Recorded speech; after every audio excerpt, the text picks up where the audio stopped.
Bien, bonjour à toutes, bonjour à tous. Je ne parlerai pas de l'amour de Dieu. C'est sur cette bonne résolution que commençait l'article fameux de Georges Duby « Que sait-on de l'amour en France au XIIe siècle ?» Mais le mois de janvier s'achève et on sait bien ce qu'il advient généralement des bonnes résolutions. Je ne parlerai pas de l'amour de Dieu. Et pourtant, comment ne pas en parler ? Ça n'a pas tenu longtemps cette affaire. Dès la deuxième phrase, il se renie. Puis vient la troisième. Je ne parlerai pas de l'amour de Dieu. Et pourtant, comment ne pas en parler ? Des raisons impérieuses devraient contraindre de commencer par là.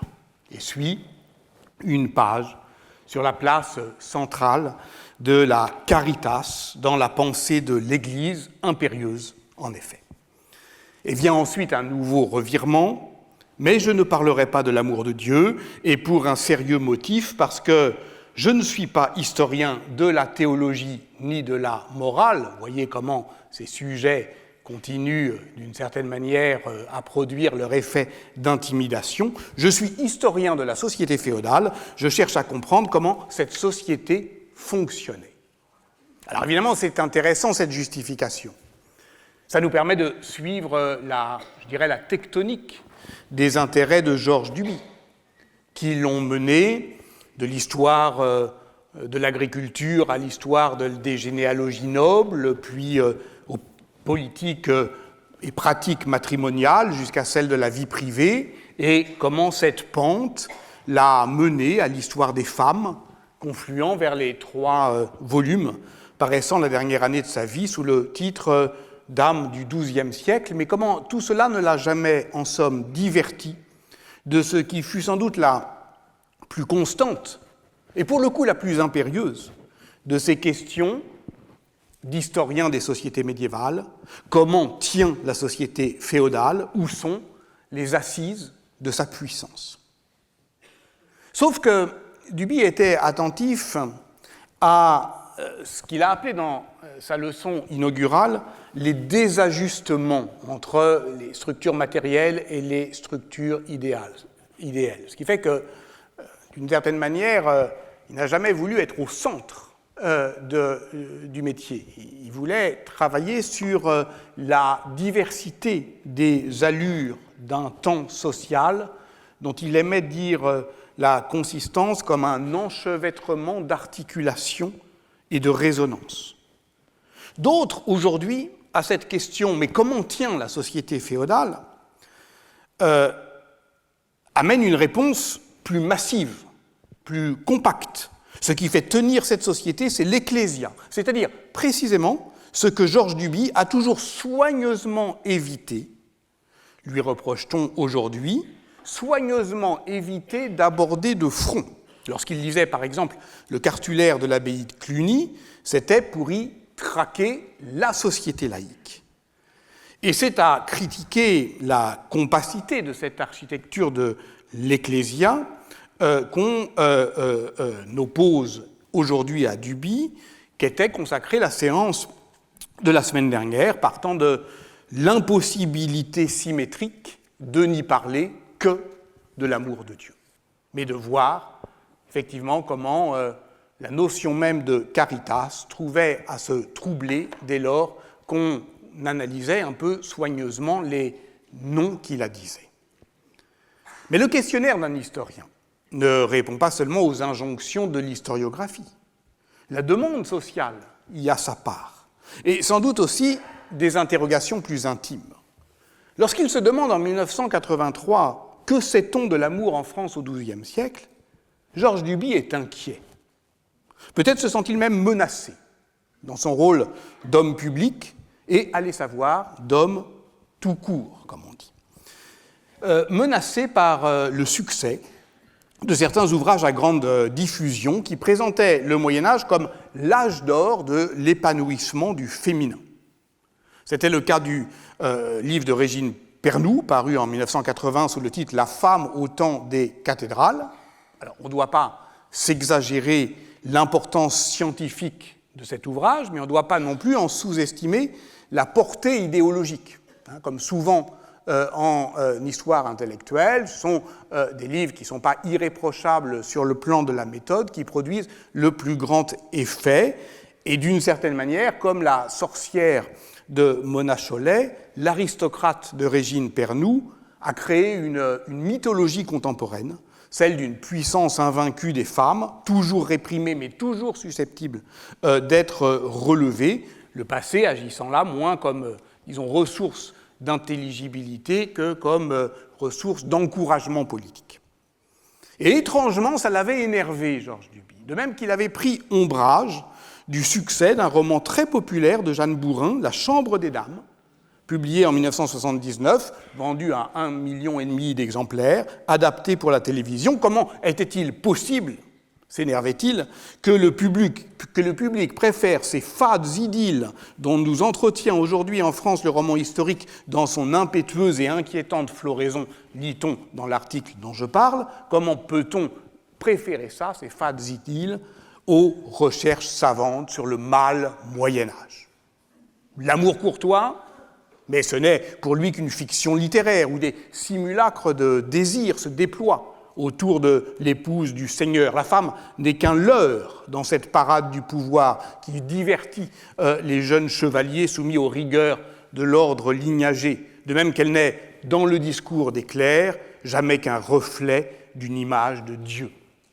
Et peut-être a-t-il un peu forcé cette analyse, on le verra ensemble, justement pour répondre, puisqu'il croyait devoir y répondre, à cette mythologie contemporaine.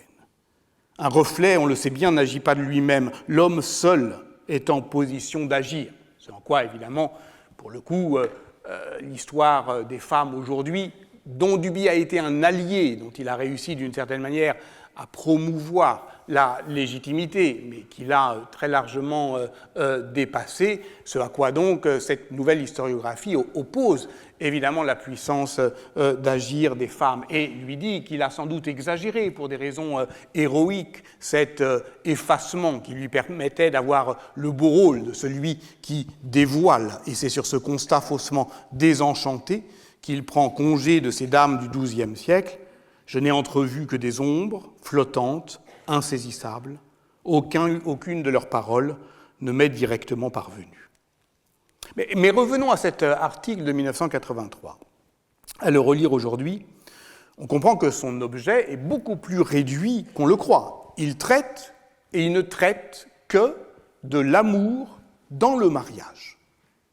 Comme souvent chez Duby, et notamment dans ce genre de texte, qui n'est nullement une étude savante, mais un essai très libre d'allure, sans notes, issu d'une conférence. Ce qui ne veut pas dire qu'il n'y ait pas une érudition derrière, elle y est, mais les étais ont été enlevés. Les références ne sont guère explicitées.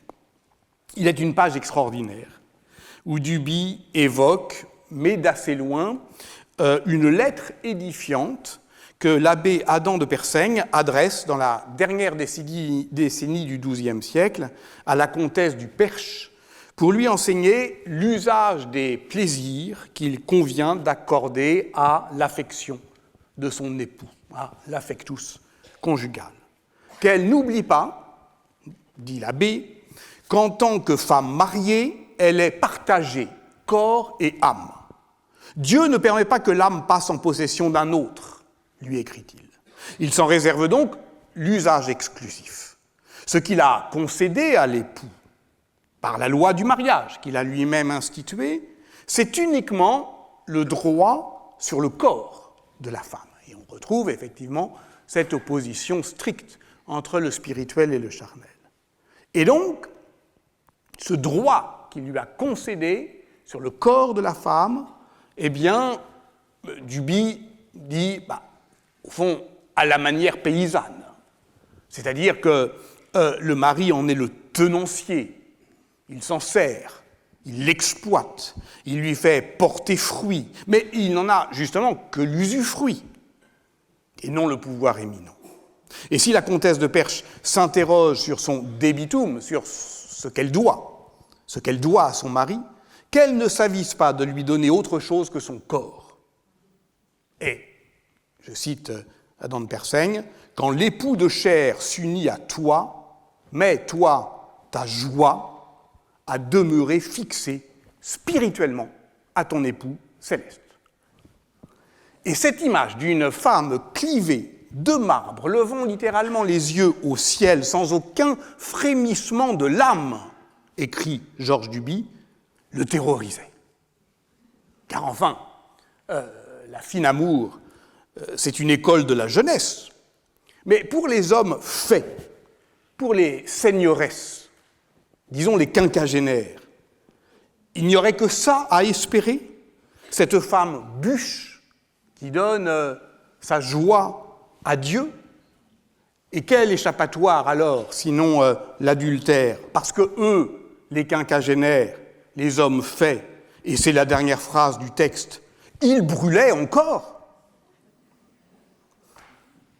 Quant à nous, retirons-nous discrètement sur la pointe des pieds en cet endroit du texte qui sans doute frôle la confidence, et consolons-nous dans les joies simples de l'érudition. Sans doute cette image, effectivement, doit-elle être davantage contextualisée. D'abord parce que la lettre est aisément identifiable, c'est la 15e des 64 missives d'Adam de Persaigne, éditée par Jean Bouvet en 1960, et si elle émane bien, comme le dit justement Georges Duby, d'un de ces monastères cisterciens où l'on travaillait alors aux ajustements d'une morale à l'usage des laïcs, son auteur est aujourd'hui mieux identifié, non pas comme le pensait Duby du côté de la Champagne et de la cour de Marie de Champagne, mais du côté plutôt de l'espace plantagenet. Adam de Persaigne est un directeur spirituel, un habile prêcheur. Il participa à la 4e croisade, donc c'est quand même un homme, disons, qui a une fonction politique, il a su même plusieurs missions diplomatiques. Il a été probablement le confesseur de Richard Cœur de Lion, et on verra ensemble qu'il y avait du travail quand même, en particulier du point de vue moral. Et la comtesse de Perche, auquel il adresse cette missive, en forme de petit traité sur la sanctification dans le mariage, est la nièce de Richard Cœur de Lion. Mathilde, qui épouse en 1189 Geoffroy II, comte de Perche, qui est le fils de Mao de Champagne. Donc, comme l'a montré une étude récente d'Aurélie Reinbold, l'amicitia circule dans cette correspondance pour dessiner les cercles d'une amitié qui est à la fois spirituelle et sociopolitique, et c'est aussi comme ça que doit se comprendre cette lettre. Mais évidemment, ce qui nous intéresse, nous, c'est qu'elle exprime quelque chose de l'anthropologie ordinaire du corps, qui, chez Adam de Persaigne, n'est assurément guère valorisé, sinon pour nous enseigner l'humilité. Il y a peu, tu n'étais rien, tu n'as été pour commencer qu'une vile semence, tu n'es en la présente vie qu'un misérable sac d'ordures, dans peu de temps tu seras la pâture des vers. Bonjour, ça va? Bon, ça c'est évidemment tout à fait classique, mais encore une fois, on ne peut pas s'arrêter là, et c'est ce que je vais essayer de montrer aujourd'hui. Il y a quelque chose dans l'anthropologie chrétienne du corps qui ne s'arrête pas là, justement, et ce, à partir du XIIe siècle. Donc, par conséquent, la part qui est cédée à l'époux n'est, c'est vrai, guère valorisée. Votre mari, selon la chair, est l'époux de votre chair, votre Dieu est l'époux de votre âme. Pourtant, aucune jalousie n'agite ni l'un ni l'autre, pourvu qu'à l'égard de l'un et de l'autre, vous demeuriez fidèles et chastes. Ainsi donc, ma chère Mathilde, l'époux céleste n'exigera rien d'autre que la pureté de ton âme. Mais est-ce si certain? N'a-t-il pas lu Jean-Luc Marion, cet Adam de Persaigne? Jean-Luc Marion qui affirme dans le phénomène érotique que Dieu nous surpasse comme amants. Que faisait-il la semaine dernière, Adam de Persaigne, lorsqu'on éprouvait ici même le trouble de la charité? La semaine dernière, je promettais de développer un peu l'analyse d'un autre texte, celui de Richard de Saint-Victor. Je le fais maintenant. Comme l'ont montré Damien Bocquet et Piroshka Nadji, ce moine écossais, théologien mystique, qui fut prieur de l'abbaye de Saint-Victor à Paris de 1162 à sa mort en 1173, Richard de Saint-Victor donc a travaillé à une mise en ordre morale des émotions, depuis la crainte jusqu'à la contemplation, en 12 degrés, et ce, dans un traité intitulé « Les 12 patriarches » qui classe les 12 fils de Jacob dans une dynamique spirituelle qui mène jusqu'à Benjamin, chacun de ces fils étant associé à un affect. Donc, littéralement, un homme d'ordre, qui met en ordre les émotions. Et remarquons d'ailleurs que la honte, ou en tout cas la bonne honte, vera pudor, y est traitée comme une vertu spécifiquement féminine. Si les émotions sont ordonnées, c'est que dans le domaine de la chair, moins le désir est obsédant, plus il est acceptable, alors qu'à l'inverse, dans le champ de l'esprit, plus il est violent, plus il est efficace. On retrouve donc ici la mystique cistercienne des intensités d'un amour immodéré, intense, démesuré, selon la formule célèbre de Bernard de Clairvaux, la mesure d'aimer Dieu, c'est de l'aimer sans mesure. Mais comment imaginer que ça puisse tenir, ce cloisonnement, dès lors qu'il y a l'intensité du désir? Telle est la véhémence de l'amour qui confère à la charité la même violence érotique que celle qui saisit l'amant courtois et le rend esclave de sa dame. Ainsi, la violente charité blesse avant d'enchaîner. Elle blesse quand le trait enflammé de l'amour pénètre l'âme humaine, elle la lie sans répit lorsque, je le cite encore, elle ne peut oublier l'unique objet de son amour, dans son sommeil elle en rêve, éveillée, elle y songe à toute heure. Alors, et c'est le 3e degré de la violente charité, plus de retraite possible, l'âme s'anéantit en une totale langueur, et ce n'est pas fini, car il existe un dernier degré, le 4e, dans l'ardent désir, qui est celui de la défaillance. Celui qui en est atteint en est comme d'un malade dont l'état est désespéré. Difficile, à la lecture d'une telle phénoménologie du mal d'aimer, de penser que la caritas puisse n'être qu'une force d'édification de la société chrétienne. Difficile d'oublier la formule de Jacques d'Alarin. Le bois de la croix est à la fois la charpente et l'écharde des sociétés médiévales. Difficile d'oublier que le christianisme, en somme, a toujours une capacité de scandale qui en fait une religion dominante si peu armée pour la domination. Je lis à présent un passage incandescent de ces 4 degrés de la violente charité.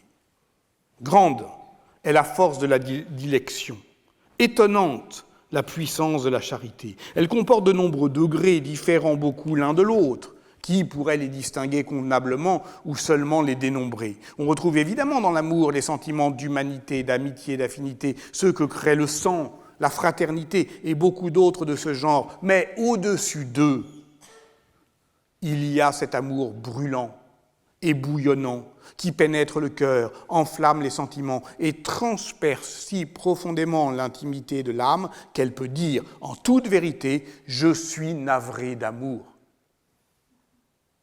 Je suis navré d'amour. Cantique des Cantiques, 4, 9. Nous y voilà. Je serais presque tenté de dire cette autre Bible de l'Occident, cette Bible de la politique de l'amour, le Cantique des Cantiques. C'est là-dessus que ça débouche, et c'est évidemment vers lui qu'il nous faut à présent faire porter nos efforts. Qu'est-ce que le Cantique des Cantiques? C'est un poème, ou plutôt une suite de poèmes, des chants d'amour alternés entre un homme et une femme qui tentent de se rejoindre, qui contournent des obstacles et qui parviennent ultimement à s'aimer. À s'aimer à combien? Combien sont-ils? Dans cet opéra biblique, en forme d'épithalame, on peut avoir le sentiment, à certains moments, qu'il y a plusieurs couples qui se disent l'époux et l'épouse, qui prennent à témoin d'autres personnes. Le cœur, assurément, des filles de Jérusalem, pour l'épouse, des anges peut-être pour l'époux, parfois même des éléments de la nature. L'un de ces nombreux commentateurs du premier tiers du XIIe siècle, l'abbé cistercien Guillaume de Saint-Thierry, insiste sur la théâtralité de ce récitatif, qui joue de mimique, in modum dramatis et stylo comico, personnages et sentiments, je le cite, comme au théâtre gestes et acteurs, s'y concertent, croirait-on, pour mener au dénouement l'amoureuse intrigue. Et le nom même de ce livre biblique se dit en hébreu d'un superlatif, Shir Hashirim. Shir Hashirim, le plus beau de tous les chants, la poésie par excellence. Les biblistes estiment aujourd'hui qu'il aurait été composé au IVe siècle avant notre ère, en écho avec la poésie érotique du Proche-Orient ancien, ce qui expliquerait le contexte pastoral dominant les métaphores amoureuses. « Raconte-moi, bien-aimé de mon âme, où tu mènes paître tes brebis, dit la belle épouse, pareille aux tentes de Kédar. Que l'époux, dit-elle, soit pareil à la gazelle sur les chemins escarpés. Et quand il s'adresse à elle, il dit « ta chevelure, un troupeau de chèvres qui dévale du Galaad. » Cette poésie transposerait donc dans le monde humain des textes épiques décrivant, en Mésopotamie notamment, les aventures de la déesse de la volupté Ishtar et de son amant Tammuz, berger et roi. Ishtar était, comme l'épousée du Cantique, escortée des animaux de la steppe, lions et gazelles, et son temple à Babylone se nommait Letur Kama, la maison qui est la bergerie du pays. La Mishnah, qui est le premier recueil de la loi juive orale, qui a été compilé au IIIe siècle de notre ère, de l'ère chrétienne, la Mishnah témoigne des vifs débats qui agitèrent les autorités rabbiniques sur l'opportunité de rejeter comme profanes ces chants d'amour qu'on entonnait, disent-ils, dans les tavernes. Rappelons qu'en hébreu, l'amour se dit d'un mot et d'un seul, universel et univoque, ahava, qui dit tout, qui dit l'affection d'Abraham pour son fils Isaac, celle de Jonathan pour son ami David, celle du peuple d'Israël pour David, celle de Dieu pour le peuple d'Israël.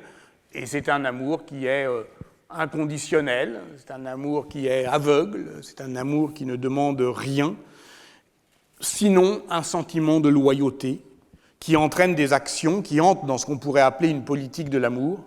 Aimer, c'est se préparer à craindre, à suivre, à servir, à obéir. On notera au passage que c'est ce seul mot hébreu de ahava que le grec biblique traduit par agapé, même si on a vu la semaine dernière que cela ne pouvait le séparer de la pulsion érotique de l'éros. Alors fallait-il rendre le cantique des cantiques à la littérature profane ou l'accepter dans la Bible hébraïque ? Le texte fut finalement retenu au 1er siècle après notre ère, la tradition juive les intégrant aux 5 rouleaux ou Megillot, avec les livres de Ruth, d'Esther, les Lamentations et l'Ecclésiaste, ces 5 rouleaux qui sont lus en public lors de certaines fêtes de l'année liturgique. Et pour le cantique des cantiques, c'est Pessah. Et voilà pourquoi c'est le soir de la Pâque juive que, dans le film de Sergio Leone, Il était une fois en Amérique, la jeune Déborah récite à sa façon le poème amoureux à ce voyou de Noodles. Et pourquoi Pessah ? Parce que l'interprétation allégorique qui domine dans le monde juif est que le poème est porteur d'une description de l'amour du Dieu d'Israël pour son peuple. Voilà mon bien-aimé, voilà qu'il arrive bondissant au-dessus des montagnes, serait une allusion au passage de Dieu dans la nuit pascale. Mais le texte hébreu ne comporte pas le nom de Dieu. Sinon, sous sa forme abrégée. Fort comme la mort est l'amour, dur comme le séjour des morts, est l'envie. Ces foudres sont des foudres ardentes, une flamme de Yod, He. Dieu, on le sait, est imprononçable dans le judaïsme. Son nom est une énigme et il est rendu dans l'hébreu biblique par le tétragramme consonantique Yod, He, Vav, He, translittéré en latin YHWH. C'est seulement durant le premier millénaire de l'ère chrétienne que les savants juifs, qu'on appelle les massorètes, gardiens en araméen, établissent des règles de vocalisation du texte sacré et la prononciation dite massorétique prête au tétragramme les voyelles de Adonai, mon Seigneur, donnant donc Yahvé ou Jéhovah. Mais dans son grand livre paru en 2014 sous le titre « L'invention de Dieu », Thomas Romer a établi que la prononciation originelle a probablement été Yahou ou Yahu, ce qui correspond à la forme courte du nom divin Yod, He, Vav, 3 lettres. Or, justement, dans le Cantique des Cantiques, elle est encore tronquée, 2 lettres seulement. Yod, He. Et cette forme exclamative, donc Ya, ne connaît que de rares occurrences dans la Bible hébraïque pour exprimer l'élan de la prière. Ainsi, dans Exode 15-12, « Ma force et mon chant, c'est Ya ». Et on le retrouve surtout dans l'exclamation liturgique, nous enjoignant à louer le Seigneur, Alléluia. Et si j'osais, je vous renverrai volontiers ici encore à une chanson, celle de Leonard Cohen. Devenue un hymne mondial, cette ballade puissante, somptueuse, sombre, réjouissante, dont personne au fond ne peut vraiment dire si elle est infiniment triste ou délicieusement joyeuse. Alléluia, donc, de Leonard Cohen, joue de toute l'ambiguïté des métaphores du Cantique des Cantiques qui le hantaient. Elle commence par une méditation sur l'accord mystérieux que trouve, sans le chercher, le roi perplexe David. La quarte, la quinte, le mineur tombe, le majeur monte, et s'achève par l'évocation d'une femme aimée et perdue, éperdument aimée puis perdue. Je me souviens quand je bougeais en toi, comme bougeait elle aussi la colombe sacrée, et chacun de nos souffles était un Alléluia. Il faut sans doute l'avoir seulement entendu d'une oreille distraite dans Shrek, ou ne pas vouloir comprendre ses paroles pour le choisir, comme c'est le cas aujourd'hui, comme chanson de mariage. Ça dit « Love is not a victory march, it's a cold and it's a broken Alléluia ». Car revenons au texte du Cantique des Cantiques. Fort comme la mort et l'amour, dur comme le séjour des morts et l'envie, ces foudres sont des foudres ardentes, une flamme de Ya. L'amour n'est pas plus fort que la mort. Non.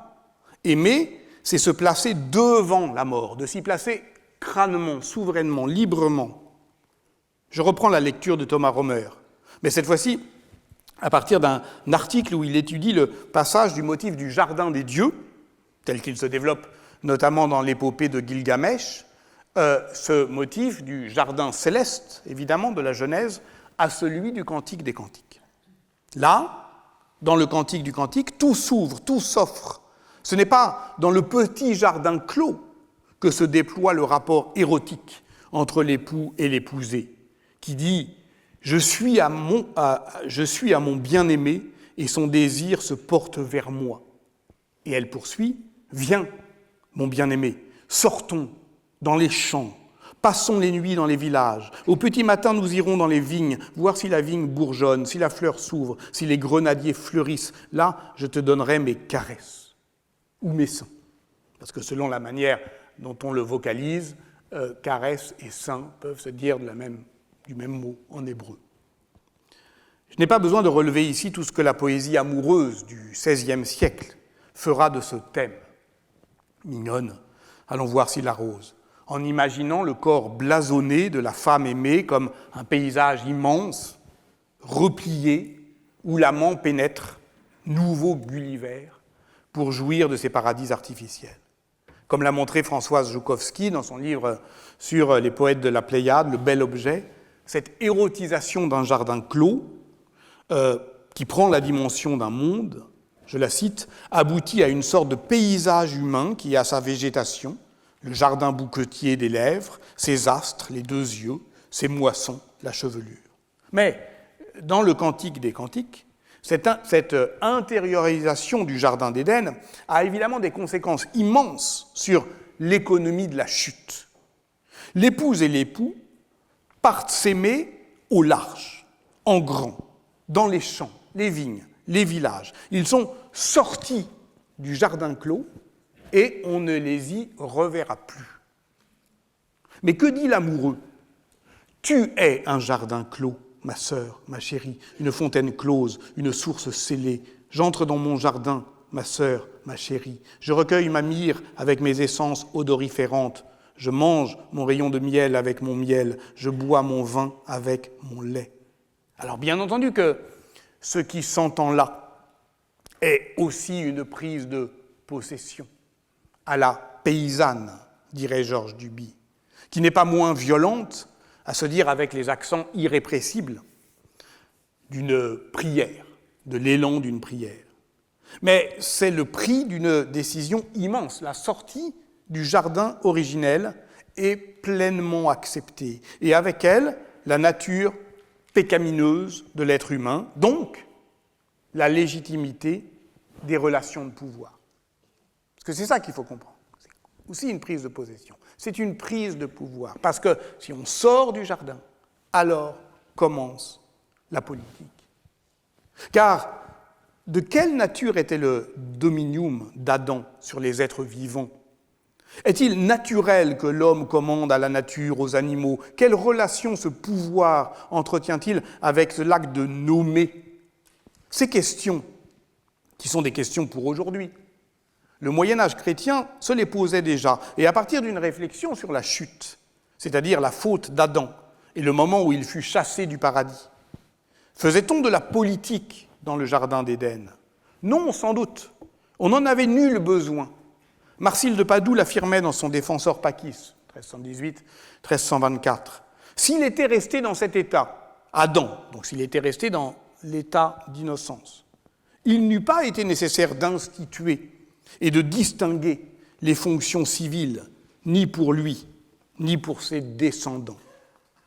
Mais il y eut la chute, et la politique vient après la chute, et le pouvoir des laïcs après la chute, puisque selon Augustin, c'est bien le péché originel qui instaure une séparation entre deux États, deux cités, la cité de Dieu et la civitas terrena, qu'il appelle parfois civitas diaboli. La première incline vers l'amour de Dieu, la seconde penche vers l'amour de soi, mais la première préexiste à la seconde, et donc, précisent les commentateurs, les clercs évidemment, Pierre le Chantre, Hugues de Saint-Victor, la prélature existe ante peccatum. L'autorité épiscopale est avant le péché, tandis qu'au contraire, le pouvoir temporel naît de la nature pécheresse de l'homme. Voilà, disent les clercs, l'origine honteuse de tout pouvoir, on l'exerce ou on le subit, malgré tout, faute de mieux, en attendant mieux. Voilà en quoi, dans le Cantique des Cantiques, se noue politique et poétique de l'amour. Et le lieu de ce nouage, qui le traverse et le transporte, c'est le corps. Il n'y a pas de retour possible dans la Bible, sinon dans cette intériorisation. Aller chercher le jardin clos dans le corps de l'être aimé. Une femme, ici. Mais est-ce toujours une femme ? Pour peu qu'il y consente. Car telle est la loi du désir. Elle s'exprimait de manière impérieuse après l'expulsion du jardin originel et s'imposait à la femme. Ton désir sera vers ton homme et lui régnera sur toi. Genèse 3, 16. Et c'est la réponse, le consentement, qu'on entend dans le Cantique des Cantiques 7, 11, celle que j'ai déjà citée. Je suis à mon bien-aimé et son désir se porte vers moi. » Or, ce désir, comme dans le Jardin d'Éden, est aussi un désir de connaissance. Voilà pourquoi le Cantique des Cantiques est reçu au Moyen-Âge comme une poésie sapientiale, poésie de sagesse. Et voilà pourquoi on l'attribue à Salomon. Son nom latin, Canticorum Salomonis, incite donc les commentateurs à en faire une leçon de sagesse. Et cette sagesse de l'amour ne peut se penser que poétiquement, puisque, là encore, se nouent poésie et savoir, et que c'est même la poésie de ce chant qui, pour les docteurs, et déjà pour les rabbins au IIIe siècle de notre ère, c'était sa poésie qui militait pour sa canonicité. Il serait évidemment inconvenant, alors, de prendre ce texte au pied de la lettre. On doit avoir recours, pour le comprendre, à l'allégorie, c'est-à-dire littéralement l'autre interprétation. Salomon s'y montre théologien en traitant de l'amour de Dieu.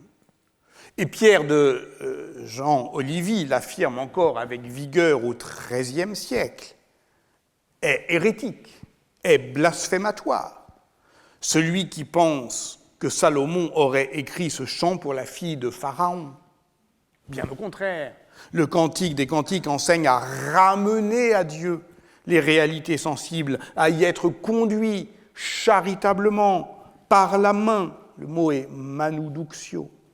Et si l'on y voit de l'amour charnel, c'est votre problème. Voilà. C'est du fait de notre propre vice. Pourtant, comme le démontrent les travaux de Gilbert Dahan, si aucun glossateur médiéval ne propose une lecture érotique du Cantique des Cantiques, aucun non plus ne l'occulte absolument. Et c'est ça, évidemment, la clé. La clé de cette vogue extraordinaire des commentaires du Cantique des Cantiques, qui commence précisément au XIIe siècle. On connaît 113 témoins manuscrits des extraordinaires sermons de Bernard de Clairvaux, qui glose pied à pied chaque verset du texte biblique. Mais le commentaire de celui qu'on appelle Honorius d'Autun, mais on sait aujourd'hui qu'il est de Ratisbonne, est sans doute aussi lu, puisqu'on en connaît 114 manuscrits. Cette extraordinaire fortune exégétique concerne aussi bien des théologiens connus, comme Rupert de Deutz ou Guillaume de Saint-Thierry, et d'autres qui le sont moins, comme le moine cistercien Thomas de Persaigne, qui rédige son commentaire dans les années 1180. Et les 87 manuscrits, 87 quand même, c'est beaucoup, que l'on conserve de son œuvre, et que le médiéviste David Bale, un autre David Bale, que celui dont nous parle Antoine Lilti, a fort bien étudié, ces commentaires en font une véritable encyclopédie des explications allégoriques. Le texte de Thomas de Persaigne, d'ailleurs, il est réimprimé à Paris en 1521, puis à nouveau à Lyon en 1571, parce que le temps des commentaires du Cantique des Cantiques, il configure précisément, du XIIe au XVIe siècle, cette séquence des politiques de l'amour dont je tente d'imaginer ici l'histoire. Ça veut dire que Martin Luther, Jean Calvin s'inscrivent pleinement dans cette tradition, et la traduction des livres de Salomon par Sébastien Castellion en 1555, et les livres de Salomon, c'est Proverbes, Ézéchiel, Cantique des Cantiques, l'amène, lui, à repartir de l'hébreu de la Bible rabbinique de Jacob ben Ishahim, ce qui lui vaut les foudres des ministres genevois et de Théodore de Bèze. Donc, c'est aussi un grand enjeu de la réforme, toujours d'une réforme à l'autre. Mais au XVIIe siècle, Bossuet prétend ne plus lire le Cantique des Cantiques autrement que comme le chant des noces de Salomon avec la fille du pharaon, donc il est hérétique pour Pierre de Jean Olivier, et où d'une certaine manière il en fait, à la manière de l'Astrée, une sorte de poésie où le roi se déguise en berger et son amoureuse en bergère de comédie ballet. Alors j'en parlais tout à l'heure, il y a une minute, le lundi c'est Lilti, moi j'écoute Antoine Lilti, vous aussi peut-être, et hier il nous a parlé de ces rogatons voltairiens, de ces opuscules dont Voltaire inondait ses amis et peut-être la terre entière. Alors j'en ai cherché un, j'ai trouvé, évidemment, parce que de cette tradition, enfin évidemment, pas parce qu'il a écrit à peu près sur tout, et que Voltaire s'est aussi inscrit dans cette tradition bucolique de la pastorale sacrée, mais justement qui commence avec Bossuet, et que, alors il en a traduit seulement ce qu'il comprenait, ou seulement ce qui l'amusait, de ce qu'il appelait le poème le plus tendre, et même le seul de ce genre qui nous soit resté de ce temps reculé. Et il l'a fait pour Madame de Pompadour, qui voulait se faire dévote sans en être incommodée. Entendez, sans changer de mode de vie. Et pour ça, le Cantique des Cantiques, c'est pas mal, parce que elle lit ce qu'elle a l'habitude de lire, de la poésie galante, et on lui dit, mais en fait, ça va vous élever vers Dieu. Bon. L'opuscule est intitulé « Précis du Cantique des Cantiques » et paraît en 1759. Et Voltaire prétend y revenir à la lettre du texte, mais en fait, il parodie la philologie en appelant l'époux le chaton, feignant de le tirer du mot hébreu aton, qui signifie le fiancé ou le gendre, mais qui de toute façon n'est pas employé dans le Cantique des Cantiques. Bref, il y a là un geste de rupture qui surjoue l'abandon de ce monde médiéval de la glose. On s'est abstenu, surtout, écrit-il, de toucher aux sublimes et respectables allégories que les plus graves docteurs ont tirées de cet ancien poème. On s'en est tenu à la simplicité non moins respectable du texte. Alors, que dire, justement, de ces sublimes et respectables allégories ? Il est impossible de rendre compte de la complexité, de la profusion, de cet immense travail exégétique que Paul Ricoeur, qui cherchait pour lui à ramener strictement tout ça à un sens nuptial, désignait comme aussi exubérant qu'encombrant. L'une de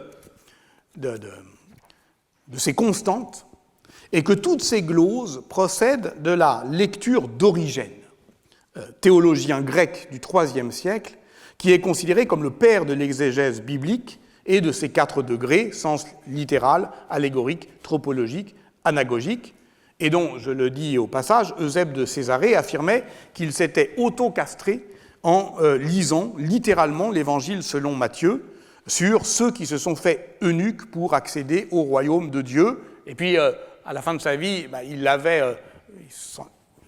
regrettait un peu en disant, finalement, c'est ça le sens littéral. Ça, littéralement, ça vous coupe vos effets.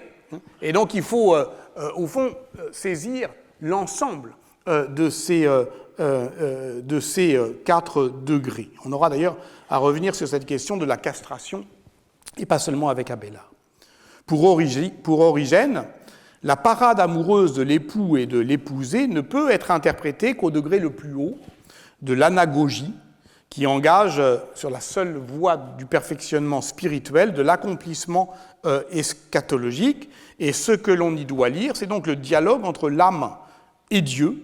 Et chaque lecteur, homme et femme, est invité à s'identifier à l'amoureuse qui s'offre à l'amant divin. D'autres métaphores, évidemment, viennent s'articuler par emboîtements successifs sur ce déplacement analogique. Si l'époux est Dieu et l'âme l'épousée, alors l'épousée est aussi l'Église, donc c'est aussi la Vierge Marie, ce qui explique pourquoi on parle de son jardin clos. Et on retrouve ici la puissance analogique de la matrice ecclésiale dont nous parlions la semaine dernière, mais dont nous disions aussi qu'on se doit de constater qu'elle ne recouvre pas tout. Je vous lis le passage clé car il est assez beau. Comment comprendre ce verset « Je suis navré d'amour » qui est traduit pudiquement dans l'édition des sources chrétiennes par « Je suis blessé de charité ». Mais la Vulgate donne plus nettement « Si quia amore langueo ». Là, pour le coup, même la Vulgate dit « amor ». Bon, elle se languit bien de la maladie d'amour. S'il est quelqu'un quelque part qui a été parfois, je cite donc Origène, IIIe siècle, s'il est quelqu'un quelque part qui a été parfois consumé par cet amour fidèle du Verbe de Dieu, s'il est quelqu'un, comme dit le prophète, qui a reçu la douce blessure de sa flèche de choix, s'il est quelqu'un qui a été percé par l'aimable trait de sa science au point de soupirer, de désirer vers lui jour et nuit, de ne pouvoir parler de rien d'autre, de ne vouloir entendre rien d'autre, de ne pouvoir penser à rien d'autre, de ne prendre plaisir à désirer, souhaiter, espérer rien d'autre que lui, cette âme dit avec raison « Je suis blessé de charité ». Elle a reçu la blessure dont parle Isaïe. Il a fait de moi comme une flèche de choix, il m'a caché dans son carquois, Isaïe 49, 2. Il convient que Dieu frappe les âmes d'une telle blessure, les perce de telles flèches, de tels traits, les meurtrisse par des blessures salutaires, afin, puisque Dieu est charité, qu'elle dise elle aussi, je suis blessée de charité. En entendant cela, qu'est-ce que vous allez imaginer ? Je veux dire, quelle image s'invite sous vos paupières ? Je ne vais pas vous forcer, mais pour moi, irrésistiblement, celle du ravissement mystique de Sainte Thérèse d'Avila, qui palpite sous les plis cassants du marbre, tel que Bernin l'a sculpté dans la chapelle Cornaro de Santa Maria della Vittoria à Rome. Une femme de marbre, nous y revenons, mais d'un marbre qui souffre et qui exulte, puisque dans son extase, la sainte a vu l'ange, jeune et beau, la transpercer de sa lance. La douleur était si grande qu'elle me faisait gémir, écrit-elle en 1556 dans son livre de la vie, et pourtant la douceur de cette douleur excessive était telle qu'il m'était impossible de vouloir en être débarrassé, car, poursuit-elle, c'est une si douce caresse d'amour qui se fait alors entre l'âme et Dieu. Alors, écoutez à présent bougonner le bon docteur Jacques Lacan, lors de la séance du 20 février 1973 de son séminaire publié sous le titre « Encore ». Évidemment qu'elle jouit, ça ne fait pas de doute.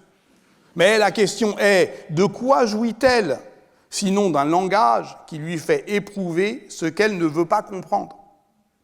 C'est comme ça, je cite, que chez l'être parlant, la jouissance est appareillée, écrit-il. Et le langage est son unique appareil. Ce qu'a compris Origène, mais un peu tard. Il est facile de trouver dans le flot exégétique qui inonde le sens du Cantique des Cantiques depuis le XIIe siècle, qui l'inonde, oui, mais qui ne parvient pas à noyer sa flamme érotique, il est facile d'y trouver la source de la fable mystique qui embrase à nouveau le XVIe siècle, et pas seulement chez les femmes.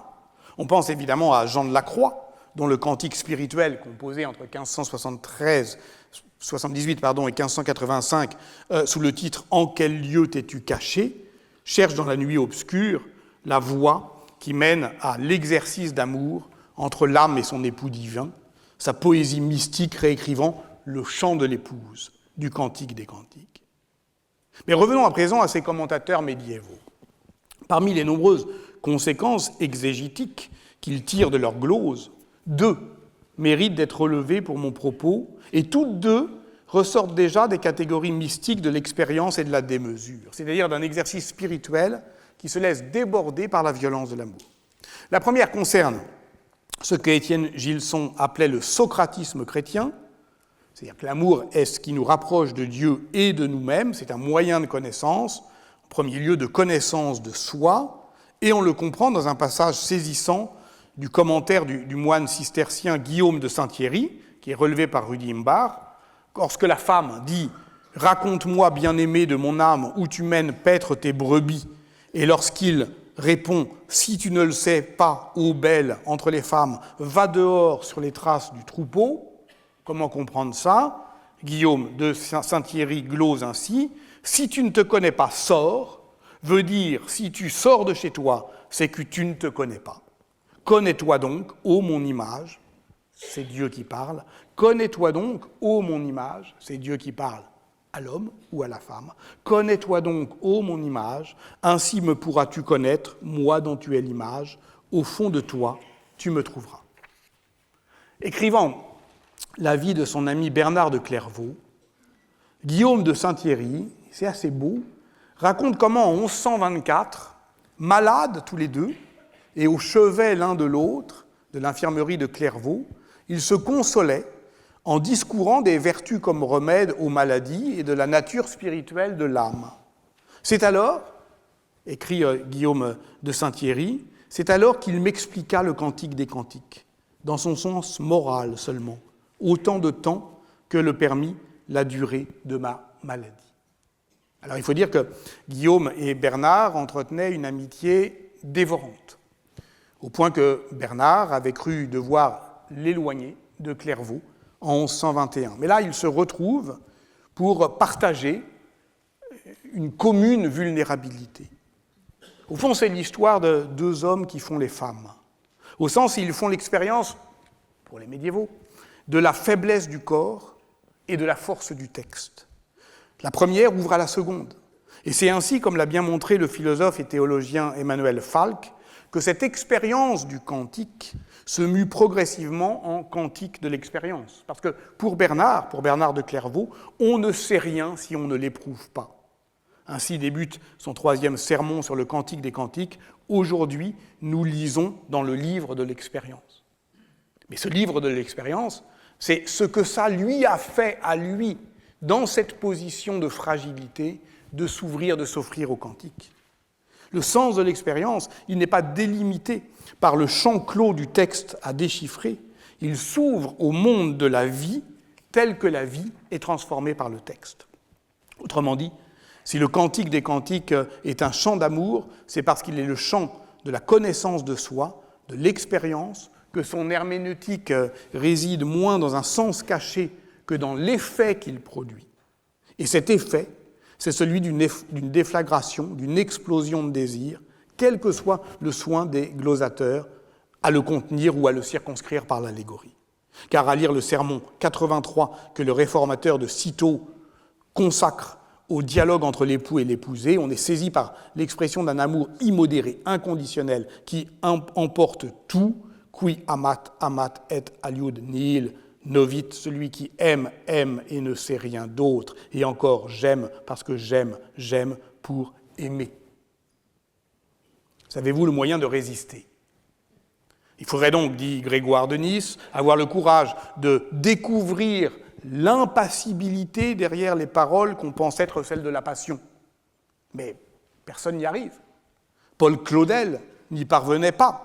Lui qui, en 1943, alors qu'il cherche à commenter le Cantique des Cantiques, est brutalement rappelé par une représentation du partage du Midi au souvenir longtemps refoulé de la violence du désir. Et alors il se dit, mais pourquoi une aspiration si pure à la connaissance de soi, à l'élévation de l'âme vers Dieu, pourquoi doit-elle se dire dans le langage si cru de l'amour ? Pourquoi, écrit-il, cette insistante, fatigante sur les idées de parfum ? Mais parce qu'il y a ces mots si anciens, dont le feu couve toujours sous la cendre des commentaires les mieux ordonnés, et parce qu'il y a ces corps traversés par les mots, ces corps parlants, qui portent une part irréductible, insécable, irrécupérable. Et tout était déjà là, bien avant nous. Parce que ça commence ainsi. « Qu'il me baise d'un baiser de sa bouche », dans le latin de la Vulgate. « Osculetur me osculo oris suis ». Et si le baiser est substantif, commande saint Bernard, c'est parce qu'il est le Christ lui-même. Et ça commence comme ça, sans crier gare. Qu'il me baise d'un baiser de sa bouche. On entre dans l'amour sans approche, sans préliminaire, puisqu'il est toujours déjà là. On saute dans le train en marche. Ah, Bernard de Clairvaux ne dit pas « on saute dans le train en marche », c'est vrai. Il dit quelque chose comme « on entre dans une conversation infinie, celle entre Dieu et le peuple qu'il sauve, mais celle aussi entre l'homme et la femme qui a commencé avant nous. » Et dont nous procédons tout de même. Bon. Et de fait, écrit-il, comment ne nous rendrait-il pas très attentifs un tel commencement sans commencement ? et une telle nouveauté de l'expression dans un livre si ancien. C'est quand même assez beau. Comment ne nous rendrait-il pas très attentifs ? Ça veut dire que c'est, au fond, à la fin, c'est aussi un texte sur l'amour des textes. Un tel commencement sans commencement et une telle nouveauté de l'expression dans un livre si ancien. Cette volupté, elle s'apparente au fond davantage à l'analogie poétique que décrit André Breton dans La Clé des chants, qu'à l'analogie mystique. Parce que l'analogie poétique, elle ne déchire pas la trame du monde visible, elle la laisse miroiter et agir. Et il en va ainsi de la beauté des corps. Préexiste-t-elle aux mots qui la font advenir poétiquement ? C'est tout l'enjeu de la discussion de cette parole mystérieuse de la fiancée du Cantique des Cantiques qui s'adresse ainsi au cœur des filles de Jérusalem. Nigra sum sed formosa. Je suis noire, mais je suis belle. Ce verset a plongé les exégètes occidentaux dans un certain embarras, pour autant que les exégètes puissent être par quoi que ce soit embarrassés, écrit finement Jean-Yves Tilliette. C'est que tout clair qu'ils étaient, ils étaient habitués à lire de la poésie, c'est bien, on en parlera, voilà. Au XIIe siècle, ils lisent en même temps des poèmes où les gorges sont d'ivoire, les seins immaculés et les coups de neige. Si la chair n'est pas ici lactescente, l'explication ne peut venir de la couleur de la peau, quoi qu'en dise l'amoureuse elle-même, qui se dit brûlée par le soleil, et quoi qu'on puisse tirer de l'histoire biblique. Après tout, Salomon s'est uni à la reine du Midi, et Moïse eut pour épouse une Éthiopienne. Non, cette peau ne peut être noircie que par le péché.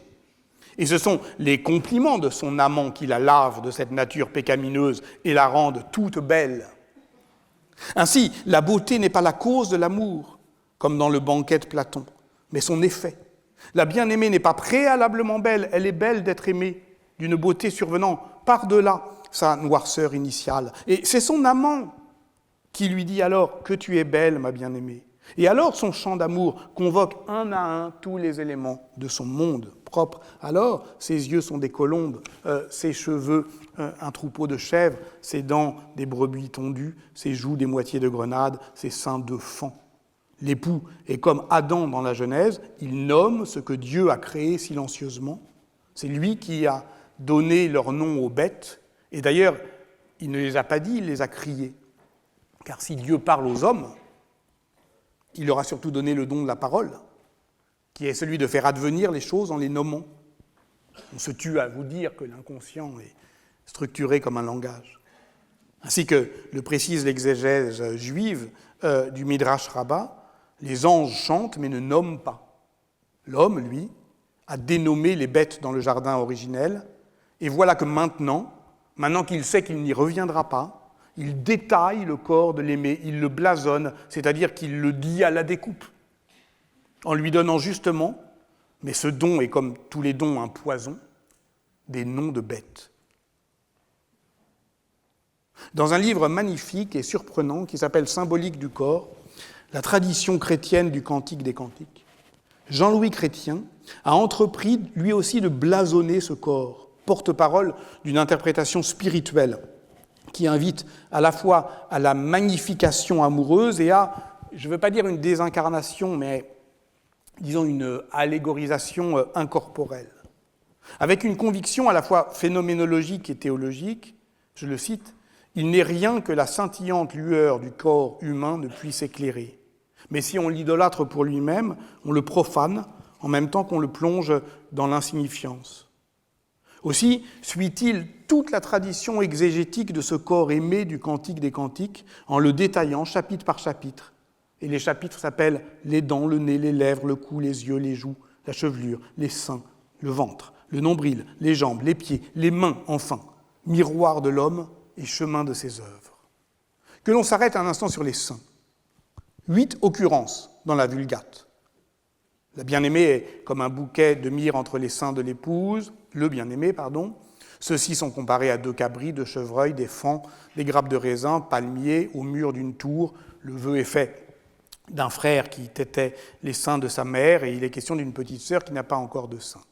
Mais déjà au XIVe siècle, Nicolas de Lyre allait chercher l'hébreu sous le latin, et je l'ai dit, d'autres mots peuvent se vocaliser différemment, amour, caresse, et on en trouve alors 3 occurrences supplémentaires. Aussi est-ce l'épousé qui dit à l'époux « car tes seins sont meilleurs que le vin ». L'épousé à l'époux. Et encore, beaucoup de tous les commentateurs modernes, ou presque, s'en étonnent en disant « les hommes n'ont pas de seins ». Ah bon? Il faut sortir un peu, ou en tout cas, je ne sais pas, lire le Nouveau désordre amoureux, mais bon. Il y a là quelque chose qui est fascinant. Enfin, je veux dire, Luther lui-même n'ignorait pas cette difficulté. Évidemment, il se raccrochait à l'allégorie. Les seins, c'est les mamelles de l'Église, qui ne peuvent couler que de ces mamelles que le lait de la doctrine. Bède le Vénérable ne disait-il pas « C'est à bon droit que les seins sont comparés aux 2 petits d'une gazelle, parce que les docteurs véritables empruntent tout ce qu'ils prêchent aux paroles de l'un et l'autre testament. » Oui, sans doute. Sauf que dans le Cantique des Cantiques, ces 2 fonds qui pèsent dans les lys sont insaisissables. Lorsque tu veux les saisir, écrit dans la seconde moitié du XIIe siècle, le moine clunisien Gilbert Folliot, personnage très politique, qui devient évêque de Londres, émissaire du roi Henri II, adversaire acharné de Thomas Becket. Lorsque tu veux les saisir, écrit-il, comprehendere, ils s'enfuient aussitôt loin de toi et tu les vois s'élever vers les hauteurs. Dans la glose biblique comme en amour, tout fuit, tout s'échappe. Parce que les mots sont comme les corps qu'ils exaltent en les masquant, ils vivent de leur vie propre, sauvage, intranquille, et jamais on ne les domestiquera en les assignant à la résidence du sens. Et à lire ce livre, je parle toujours de Symbolique du corps de Jean-Louis Chrétien, on reste quand même ébahi par l'inventivité des auteurs chrétiens pour voir autre chose que ce qu'ils ont sous les yeux. Pour troquer l'ivresse poétique pour celle de l'interprétation, car tes seins sont meilleurs que le vin. Mais reste l'essentiel. Ce quelque chose, ils l'ont sous les yeux. Ils ne le quittent jamais du regard. Ils les débordent et les dépassent. Et ils savent que si le chant du corps n'a pas de fin, c'est que, ainsi que le disait Spinoza, nul ne sait ce que peut le corps. Le Cantique des Cantiques, écrit Jean-Louis Chrétien, est une Bible dans la Bible, car il est la faille en elle, la déchirure de cette blessure d'amour qu'il nomme. Et c'est en cela qu'on retrouve effectivement ce double mouvement d'édification et de sédition.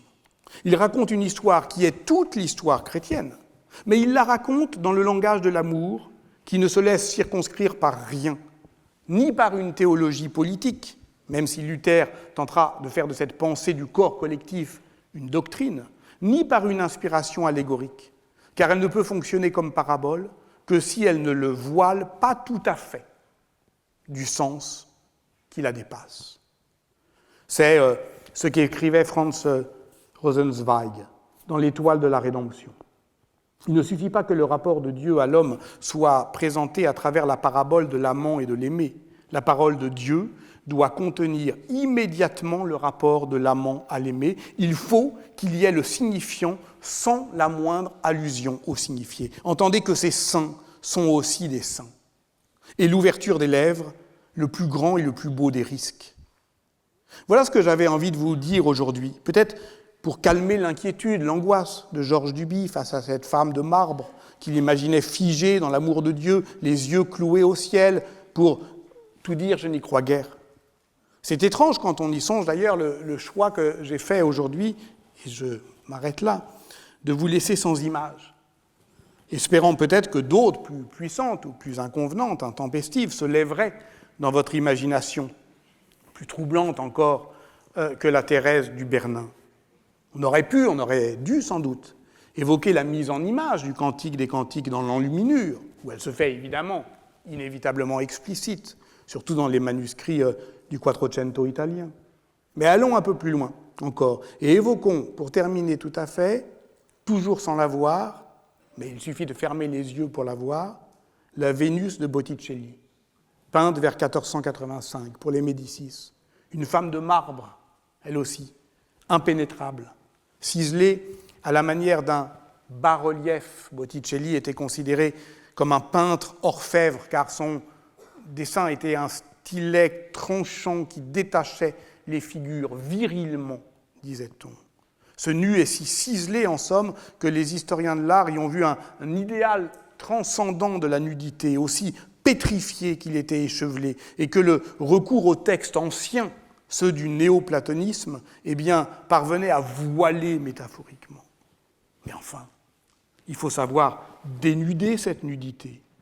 Comme le suggère Georges Didi Huberman, ouvrir Vénus, c'est-à-dire accueillir cette renaissance d'un corps qui revient d'un passé ancien où on l'affublait sans doute d'un nom de déesse, mais il n'y a pas de déesse de l'amour, il y a seulement cette rémanence d'un désir de beauté qui ne sait dire qu'un mot, encore. Et d'accord, si vous en voulez encore, eh ben, on se retrouve la semaine prochaine.